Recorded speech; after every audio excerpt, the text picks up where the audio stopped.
আসসালামু আলাইকুম ওয়া রাহমাতুল্লাহি ওয়া বারাকাতুহু। ওয়া আলাইকুম সালাম ওয়া রাহমাতুল্লাহি ওয়া বারাকাতুহু।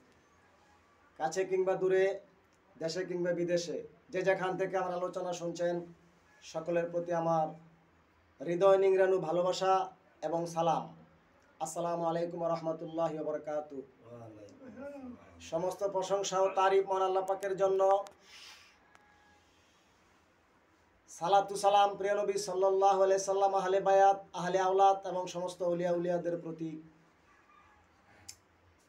আজকে আলোচনা করব পৃথিবীর বিস্ময়কর মানব জাতির হেদায়েতের গ্রন্থ মহাগ্রন্থ আল কোরআনুল মাজিদের সূরাতুল বাকারার ৮৩ নং আয়াতের শব্দগত অর্থ এবং হাকিকি ভাবার্থ। বিসমিল্লাহির রহমানির রহিম। وَإِذْ أَخَذْنَا مِيثَاقَ بَنِي إِسْرَائِيلَ لَا تَعْبُدُونَ إِلَّا اللَّهَ وَبِالْوَالِدَيْنِ إِحْسَانًا وَذِي الْقُرْبَى وَالْيَتَامَى وَالْمَسَاكِينِ وَقُولُوا لِلنَّاسِ حُسْنًا وَأَقِيمُوا الصَّلَاةَ وَآتُوا الزَّكَاةَ ثُمَّ تَوَلَّيْتُمْ إِلَّا قَلِيلًا مِنْكُمْ وَأَنْتُمْ مُعْرِضُونَ। শব্দগত অর্থ: وَإِذْ أَخَذْنَا مِيثَاقَ بَنِي إِسْرَائِيلَ لَا تَعْبُدُونَ إِلَّا اللَّهَ। আর আমি অঙ্গীকার নিয়েছিলাম বনী ইসরাইল সম্প্রদায় থেকে যে তোমরা একমাত্র আল্লাহর ইবাদত করবে, আল্লাহর ইবাদত ছাড়া অন্য কোনো ইবাদত করবে না। স্পষ্ট কথা। ওয়াইজ আর যখন আখাজনা আমরা গ্রহণ করেছিলাম মিসাক অঙ্গীকার বানি ইসরাইল অর্থ হলো হযরত মুসা আলাইহিস সালাতু সালামের বংশধর। লা তা'বুদুনা ইল্লাল্লাহ, আল্লাহ ছাড়া কারো ইবাদত করবে না বা কোনো ইবাদত করবে না বা কোনো দাসত্ব করবে না আল্লাহ ছাড়া। পরের আয়াতে বলা হয়েছে ওয়াবিল ওয়ালিদাইনি ইহসানাও ওয়াযিল কুরবা ওয়াল ইয়াতামা ওয়াল মাসাকিন, যে তোমরা নিকটাত্মীয়দের সাথে সদাচরণ করিবে, সৎ ব্যবহার করিবে। আবার ইয়েতিমদের সাথে, ইয়েতিমদের ভরণ পোষণ করিবে বা ইয়েতিমের সদাচরণ করিবে, ইয়েতিমের প্রতি সম্মান প্রদর্শন করিবে। আল মাসাকিন, মিসকিনদের প্রতি সদাচরণ করিবে, সম্মান করিবে, তাদের সাহায্য সহযোগিতা করিবে। ওয়াকুলু লিন্নাস হুসনা, এবং তোমরা সর্বসাধারণের সাথে সুন্দর করে কথা বলবে। ওয়াকুলু, আর তোমরা বলবে, লিন্নাসি, সর্বসাধারণ বা মানুষের সাথে, হুসনা, হুসনা অর্থ সুন্দর, সুন্দর, খুব ভালো করে, খুব নরম মেজাজে, খুব ঠান্ডা মেজাজে কথা বলবে। ওয়াকিমুস সালাত, তোমরা সালাত কায়েম করিবে। ওয়াতুজ যাকাত, তোমরা যাকাত প্রদান করিবে। সুম্মা তাওয়াল্লাইতুম, অতঃপর তোমরা ফিরে গেলে, ইল্লা কলিলাম মিনকুম ওয়া আনতুম মুরিদুন, তোমাদের কিছু সংখ্যক ব্যতীত অধিকাংশই মুখ ফিরাইয়া লইলে। স্পষ্ট আয়াত। ওয়াবিল ওয়ালিদাইনি ইহসান, পিতামাতার প্রতি সদাচরণের কথাটিও এখানে আল্লাহ পাক বললেন।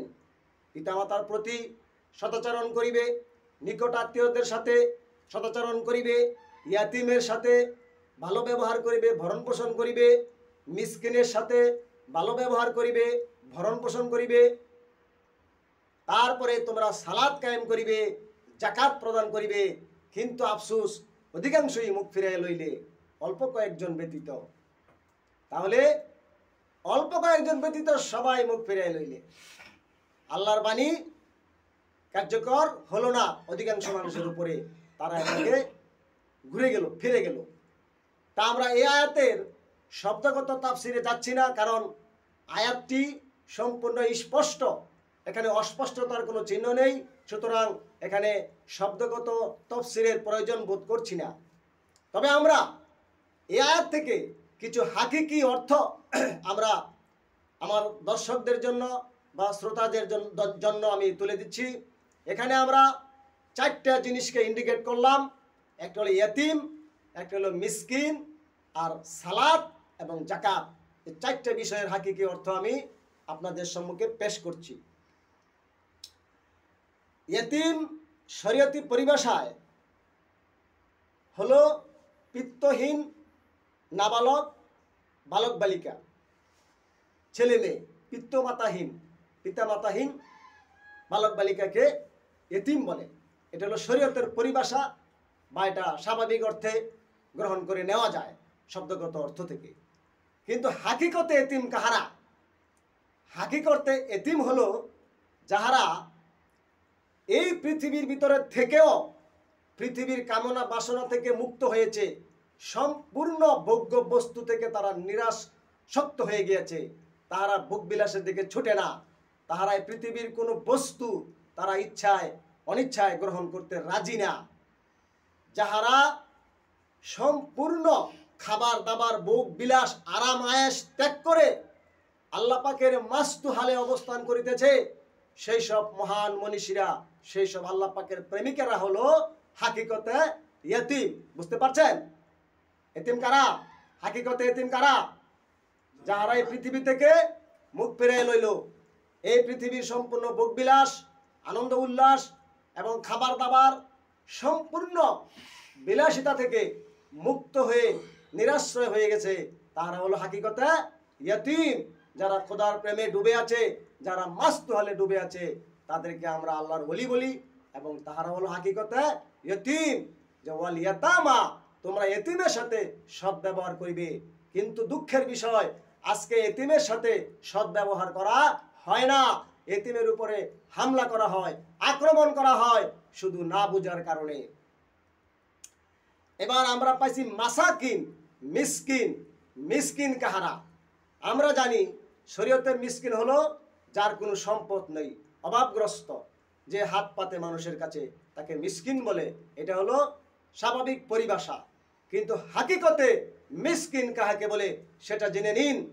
হাকিকতে মিসকিন হলো যে দিব্য জ্ঞানের অভাবে, তার দুনিয়ার জ্ঞান আছে, দুনিয়ার জীবন পরিচালনা করার জন্য তাহার সম্পূর্ণ জ্ঞান আছে, কিন্তু সে আল্লাহকে কিভাবে পাবে, রাসূলকে কিভাবে পাবে, দিব্য জ্ঞান কিভাবে অর্জন হবে, কিভাবে রহস্য জগতে প্রবেশ করবে, কিভাবে আদি অন্ত ভেদ জানবে, এই বিষয়ে সে সম্পূর্ণ অজ্ঞ।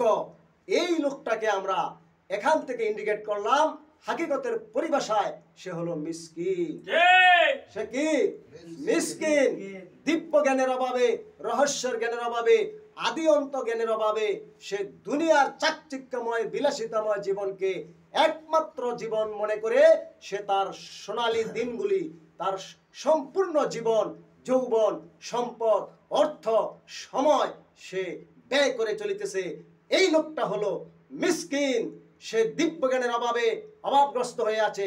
সে যদি কোনো কামেল মুর্শিদ, কামেল পীর বা কামেল গুরুর কাছে এসে আশ্রয় নেয়, আশ্রয় নিয়ে সে যদি দিব্য জ্ঞান অর্জন করে, আদি অন্ত ভেদ জানে বুঝে, আল্লাহর রহস্যের মধ্যে ঢুকে, সাধন ভজনের মাধ্যমে সে নিজের কাম, ক্রোধ, লোভ, লালসা, অহংকার, দেমাগ, দুনিয়ার লোভ বিলাসিতা মুক্ত হয়ে সে যদি আল্লাহর ধ্যানে মগ্ন হয়, তাহলে তার জন্য কল্যাণকর হবে। তাই আমরা জানি দিব্য জ্ঞানের অভাবে যে গুরুর কাছে এসে আশ্রয় নিয়েছে, সেও এতিম, সেও মিসকিন। তার এখনো জ্ঞান হয় নাই, সে গুরুর দরবারে পড়ে আসে বা গুরুর কাছে এসে বসেছে। তাই গুরু তাকে কি করবেন? তাকে সম্পদ দিবেন। কি সম্পদ দিবেন? আখেরাতের সম্পদ দিবেন। তাকে আদি অন্ত ভেদের খবর জানাইবেন। তাকে সাধন ভজনের মাধ্যমে কাম, ক্রোধ, লোভ, লালসা, আশা, আকাঙ্ক্ষা, চাওয়া পাওয়া থেকে মুক্ত করে খোদার প্রেমে অমরপুর যাওয়ার জন্য, খোদার রাজ্যে প্রবেশ করার জন্য তাকে জ্ঞান দিবেন। এই জ্ঞান যতক্ষণ পর্যন্ত সে পাবে না, ততক্ষণ পর্যন্ত সে যত বড় কোটিপতি হোক, যত বড় প্রভাবশালী সরকারি চাকরিজীবী, বেসরকারি চাকরিজীবী, ব্যাংকার, ইঞ্জিনিয়ার, ডাক্তার, বৈজ্ঞানিক, প্রেসিডেন্ট থেকে ধরে যত প্রভাবশালী রাষ্ট্রীয় পদেই থাকুক না কেন, হাকিকতের পরিভাষায় সে হলো মিসকিন। এই মিসকিনের কাজ হলো গুরু খুঁজে গুরুর কাছে এসে আদি অন্ত ভেদ জানা। তারপর আমরা চলে যাব আকিমুস সালাত। সালাত হলো শরীয়তের পরিভাষায় সালাতের নির্দিষ্ট সীমা বেঁধে দেওয়া আছে, ফজর, জোহর, আসর, মাগরিব, ঈশা, যেটা শরীয়তের পরিভাষায় সালাত বলে। মুসলিম উম্মাহ, মুসলিম জাতি, সালাত নিয়ে কোনো ভেদাভেদ নাই, দ্বিধা দ্বন্দ্ব নেই। তারা সবাই সমস্ত ফেরকার মুসলমানেরাই সালাত আদায় করে, নামাজ আদায় করে। কিন্তু এই সালাতের ভিতরে আরেকটি সালাত আছে, যেটা কোরআনের সূরা মারিজের 23 এবং 22 এবং 23 নং আয়াতে বলা হয়েছে, ইল্লাল মুসাল্লিন, মুসল্লি ব্যতীত, আল্লাযীনা হুম আলা সালাতিহিম দাইমুন, তারাই মুসল্লি যাহারা দাইমি সালাতে অর্থাৎ সদা সর্বদা কামনা বাসনা থেকে মুক্ত হয়ে রবের স্মরণে সংযোগে যোগাযোগে সর্বক্ষণ অবস্থান করে। সেটাকে কোরআনের ভাষায় হাকিকিভাবে আমরা বুঝলাম, সেটা হলো দাইমি সালাত। মানুষের নিঃশ্বাসটা প্রতিদিন 21,600 বার করে আপ ডাউন করে, আসা যাওয়া করে, পালপিটেশন করে। এই নিঃশ্বাসের ভিতরে কেউ যদি খোদার স্মরণ, রাসূলের স্মরণ লাগাইতে পারে, তাহলে ইল্লাল মুসাল্লিন, মুসল্লি ব্যতীত কেউ এটা পারবে না। আল্লাযীনা হুম আলা সালাতিহিম দাইমুন, যারা দাইমি সালাত করে তাদেরকে কোরআন বলতেছে মুসল্লি। কিন্তু যারা শরীয়তিভাবে 5 ওয়াক্ত সালাত পড়ে, আমরাও তাদেরকে মুসল্লি বলি, তাদেরকে সম্মান করি, শ্রদ্ধা করি, ভক্তি করি। কিন্তু এই 5 ওয়াক্ত সালাতের পাশাপাশি আপনাকে কোরআনিকভাবে জেনে নিয়ে দাইমি সালাতের খবরটা কোনো গুরুর কাছে জেনে নিয়ে, এটা তো ভেঙ্গে বলা যাচ্ছে না এই অনলাইনে। কারণ নিরিবিলি এসে সেটা আপনাকে বুঝতে হবে যে দাইমি সালাতটা আমি কিভাবে আদায় করব। দাইমি সালাতটা আদায় করার পদ্ধতি, ব্যবস্থা পত্র আপনাকে কোনো কামেল মুর্শিদের কাছে এসে নিতে হবে।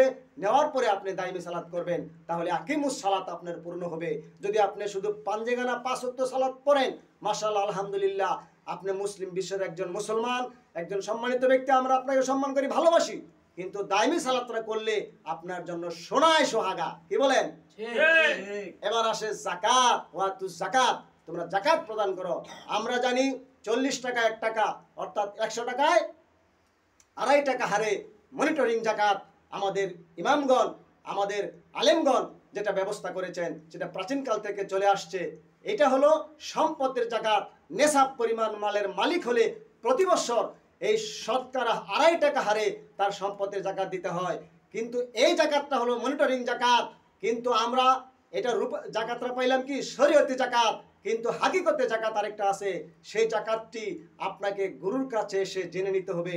তবে সামথিং কিছু বলছি, আপনার মন মস্তিষ্কের ভিতরে যদি কোনো কামনা লুকায় রাখেন, কোনো লোভ লুকায় রাখেন, কোনো প্রতিশোধের আগুন লুকায় রাখেন, সেই প্রতিশোধের আগুন, সেই কামনা, সেই লোভ, সেই হিংসা, অহংকার এই মন মস্তিষ্ক থেকে ঝেড়ে ফেলে দিয়ে আপনাকে মস্তিষ্ক এবং মনকে পরিশুদ্ধ করার কথা বলা হয়েছে।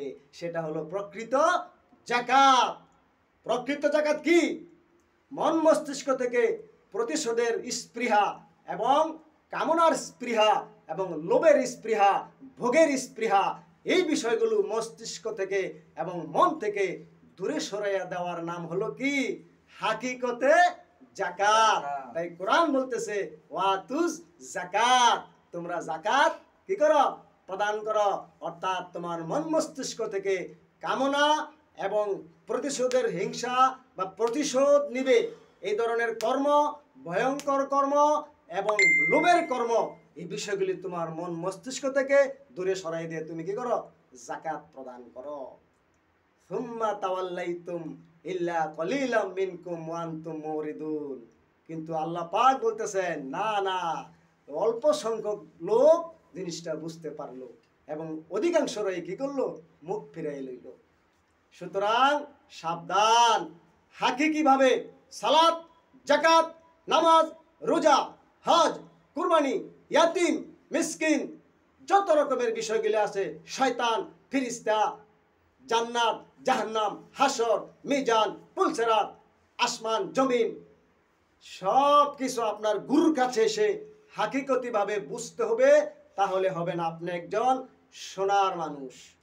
আর যদি আপনি হাকিকতিভাবে না বুঝে শুধু লাত্তি কুস্তা কুস্তি মারামারি পারাবারি দৌড়াদৌড়ি আর দল পাকাইয়া হিংসাত্মক মনোভাব নিয়ে পৃথিবীকে অশান্ত করে তোলেন, তাহলে জানিয়ে রাখুন জাহারাল ফাসাদু ফিল বাররি ওয়াল বাহরি বিমা কাসাবাত আইদিন নাস, জলে এবং স্থলে আপনার উপর যে বিপদ আসবে সেটা আপনার হাতের কামাই, কেউ আপনাকে বিপদ দিবে না।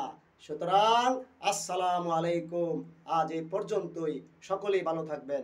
আলহামদুলিল্লাহ।